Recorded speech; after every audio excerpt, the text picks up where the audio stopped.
ჯავრდებულთა პროფესიული მომზადებისა და გადამზადების ცენტრსა და ქუთაისის საერთაშორისო უნივერსიტეტს შორის თანამშრომლობის მემორანდუმი გაფორმდა. დოკუმენტი მიზნად ისახავს სტუდენტების სტაჟირებასა და ერთობლივი პროექტების განხორციელებას, რამაც ხელი უნდა შეუწყოს ჯავრდებულთა რეაბილიტაციას და საზოგადოებაში მათი ინტეგრაციას.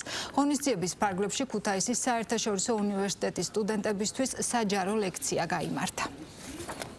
ეს მემორანდუმი ითვალისწინებს ჯავრდებულთა რესოციალიზაცია რეაბილიტაციაში ქუთაისის უნივერსიტეტის ჩართულობას და ასევე ჩვენი მხრიდან მათი სტუდენტებისთვის სტაჟირების შეთავაზებას.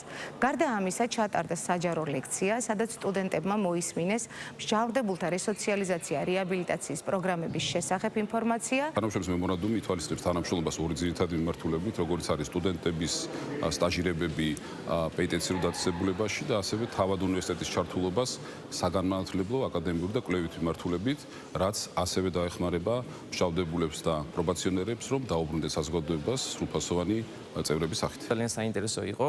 ბევრი ისეთი დეტალის შესახებ გავიგეთ, რაც აქამდე ჩვენთვის უცნობი იყო, ან შეიძლება ნაცნობი იყო, მაგრამ უფრო სიღრმისეულად გავიგეთ ამ ყველაფრის შესახებ. საინტერესო იყო კონკრეტულად ის, თუ როგორ გადის მშავდებული რესოციალიზაციას, როგორ ბრუნდება ის საზოგადოებაში.